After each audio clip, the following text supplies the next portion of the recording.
Hello and welcome to my channel. My name is Lynn and this is the third and final part to the mini series that I have of creating your own DIY mini scrapbook. If you missed parts 1 and 2, in those videos I decorated some of the pages that will be filling this scrapbook, and I'll link to those videos in the description box below if you want to go back and check those out. In today's video, I'll be focusing on creating the cover, which is what I'm starting with here, and also doing the binding. So I've been calling this a mini scrapbook because it's perfectly sized to showcase 6x6 pattern papers. So I normally think of scrapbooks as being 12x12. Of course, scrapbooks can be whatever size that you want them to be, but when I think of a scrapbook, that's the first thing that comes to mind is, those beautiful 12x12 scrapbook layouts that I often see on Pinterest and Instagram. Now, 12x12 to me feels like a large canvas, and so I wanted to take a little baby step and create something smaller. So all of my pages, including my cover, is cut from 120-pound heavyweight cardstock.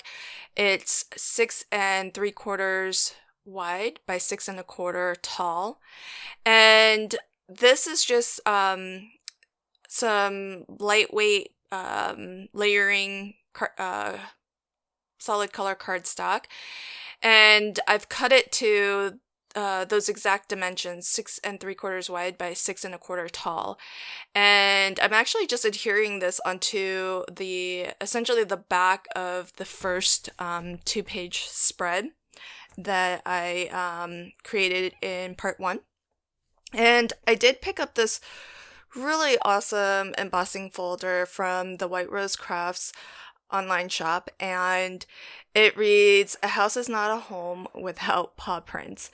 And the embossing folder is from Doris, and I know, well, at the time that I selected this, there was also a cat version of that's similar. I don't know that the sentiment was exactly the same, but I just thought this was so adorable and would be perfect for the cover.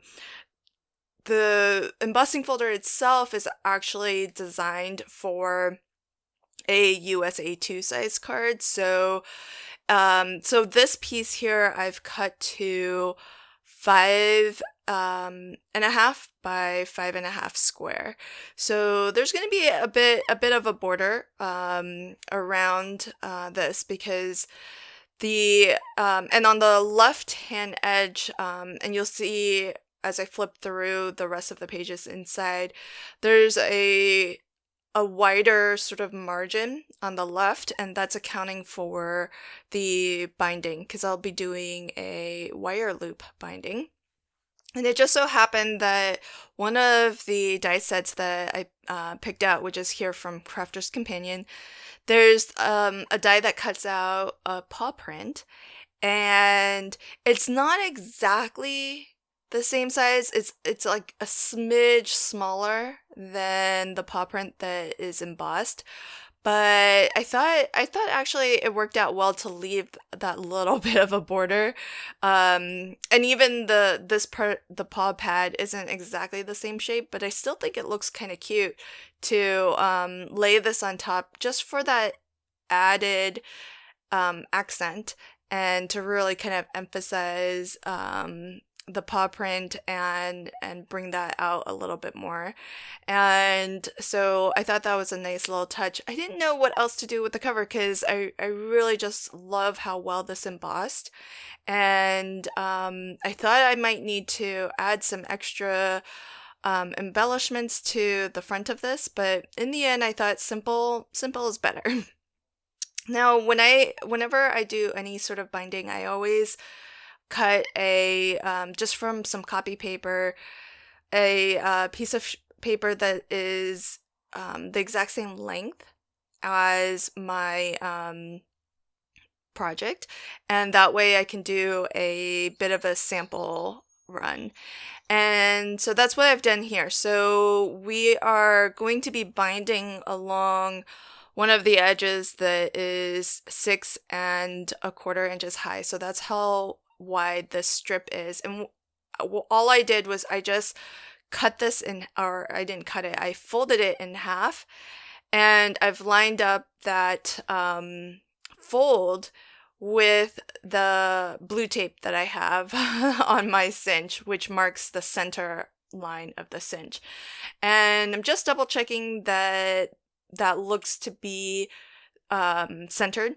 And so it's always easier to kind of repunch holes in a template if it doesn't look the way that you want. But with my pages all decorated and assembled, I certainly don't want to be punching through those and having to recreate them.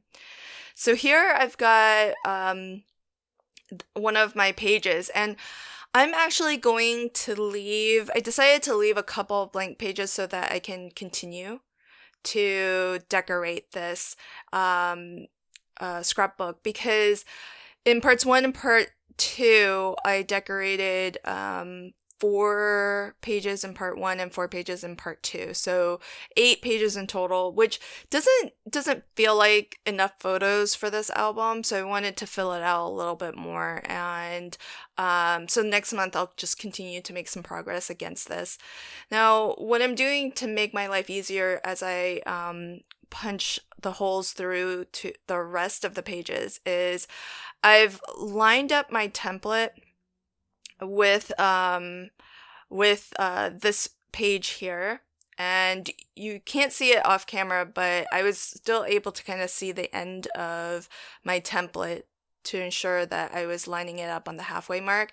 And then I put down some more blue tape to mark the right hand edge of the page. Now, when I go to actually punch the holes through the rest of the pages, I can just line it up against that blue tape. There is a guard that is on the left, but this isn't actually wide enough to reach that guardrail there. And then when I order my pages, I put everything in order from cover to back cover, front cover to back cover. Then I take the back cover, and as you saw a moment ago, I flip it over to the front. And then I'm going to, this is such a small stack, it's easy enough for me to just hold it in my hand and feed the loops through the holes in my pages. And then all I need to do is just cut my wire down to length. So I'll just take a wire cutter, snip that off.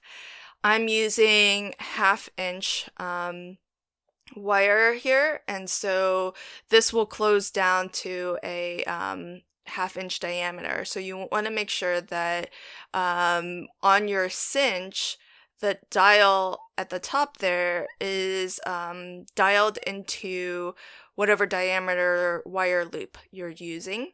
And then you want to make sure that the 2 open ends are nice and flush. Both of them are flush and touching the back of the cinch. And then all you have to do is just push down on the handle, same handle that you use to cut the pages, and the setting of the dial at the top there guarantees that it won't pinch down too far.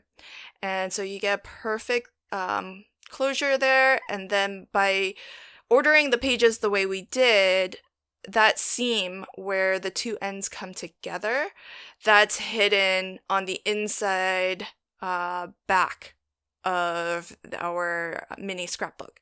So you get a really nice finish on the outside.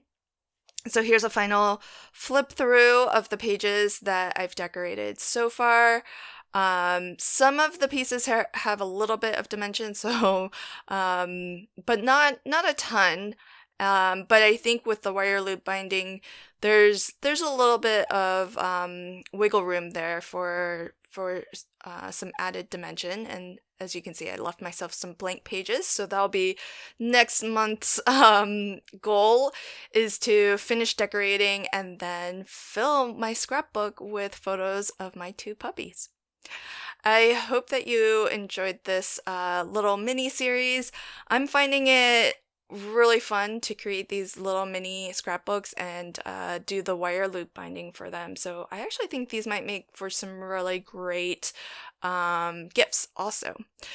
If you enjoyed my video today, consider subscribing to my channel and ringing the notification bell. Thanks so much. Until next time, happy crafting and have a fantastic day. Bye.